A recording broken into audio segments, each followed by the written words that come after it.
Okay, hello everyone. It's great to have you all on board. Turn the tab tutorial here into ACC411 and into this tutorial.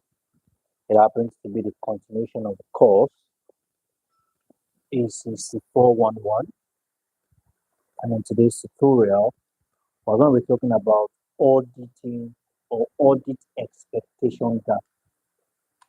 Apologize, we are starting pretty late. The network has been so stable all day. That's why we are starting this late. Like I usually say, no matter what the situation is, we just have to make the best out of it for ourselves. So let's all straight into this class. Okay, now we're talking about audit expectation gap.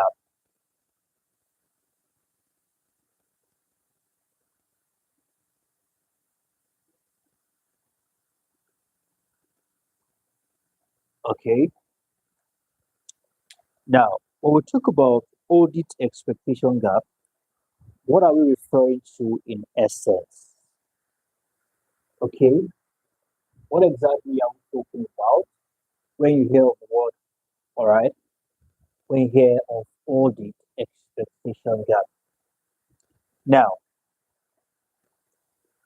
when we talk about audit expectation gap, we are simply,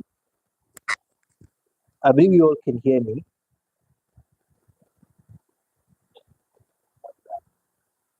Okay,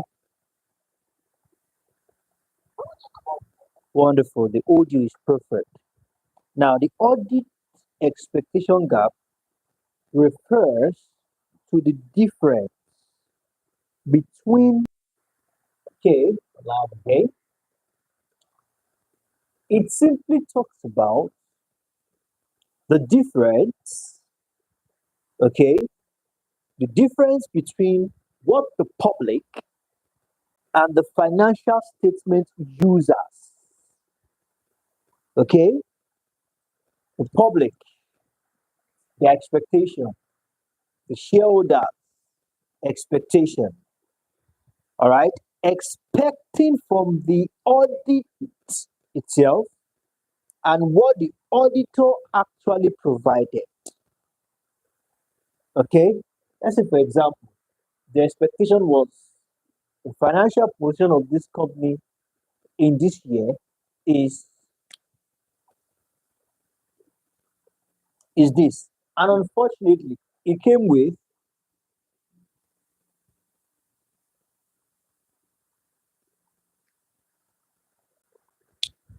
the margin is much, right?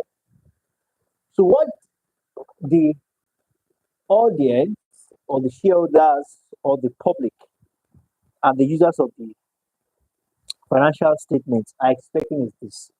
Then the auditor came out with his own report and he provided this. This gap can lead to what we refer to as misunderstanding, dissatisfaction, and even legal dispute. Okay, I believe you understand that. So let's put it down right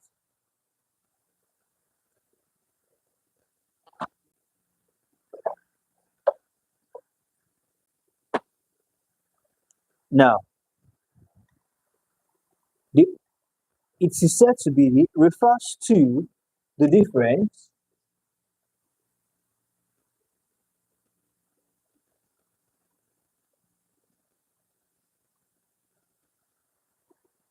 that should be the difference, not different. The difference between what the public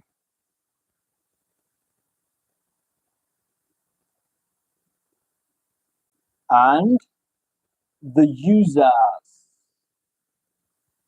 of financial position. Okay, what the users and the financial, what the public and the users of the financial statement or position expects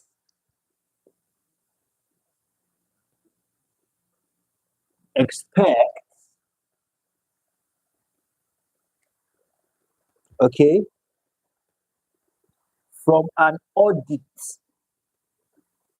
from an audit, the expectation from an audit, and what the auditor actually provides.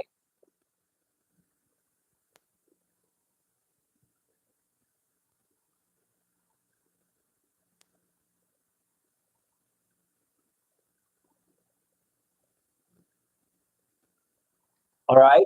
So this definitely, all right, can lead to misunderstanding, dissatisfaction, and even legal disputes. Okay. So now let's take a step further.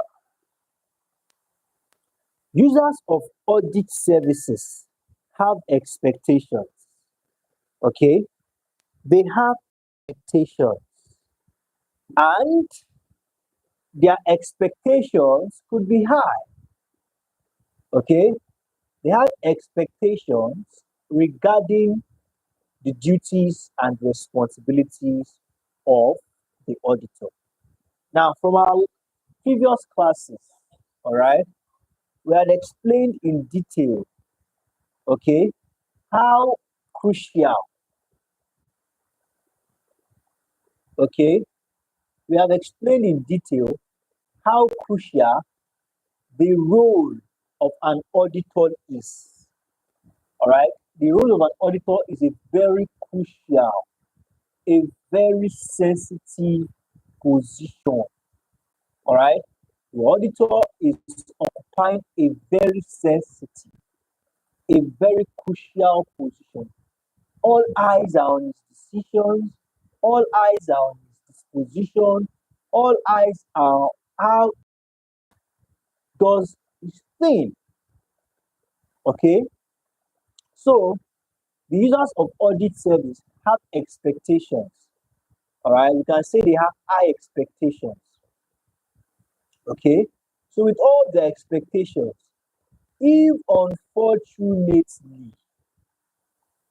okay, with all the expectations, if unfortunately, okay, the auditor did not meet up to their expectation or to their requirement, it can lead to certain catastrophe.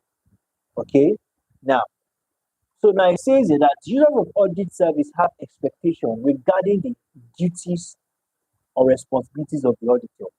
Now, this misconceived role of the auditor by the public, all right, is referred to as audit expectation gap. So, having placed the auditor at a very high level, and unfortunately, the auditor now begins to give what they begin to give reports that is quite disappointing, then this will lead to what we refer to as a misconception, all right, or a misinterpretation, which leads to what we call audit expectation gap. Are we together? Okay. Now, the expectation gap pause is said to be the gap between what users of the auditor's reports believe to be what purposive of the audits compared with the actual nature of assurance reported to them by the auditor. I don't know. I don't know if we are getting this thing. Now, what the users expect, like I made an example of, is this. You know, users of even the Bible says where your heart is, that's where your treasure is, that's where your heart is. If you are the shareholder of a particular company whereby you are invested a lot, the auditor cannot just come up with something different. You have the sales activity of last year, last 2 years, last 3 years, and you know how this trend works. And if the auditor is coming, a company that has been able to do this steadily for 4 years back, Then out of nowhere, an auditor is coming with a report like this. I mean, it's going to lead to what we refer to as the misinterpretation. And it can even go as far as legal disputes. Oh, wonderful, wonderful, wonderful. Oh, somebody just got a sticker. Thank you very much for that. Awesome. So now, this expectation was the gap between the user of the auditor's report that they believe to be the purpose of the audit compared to the actual nature of assurance reported by the auditor. Oh, wonderful, lovely, lovely, and so much lovely. Thank you very much. Thank you very much for the support. Wonderful. Okay, so now let's continue.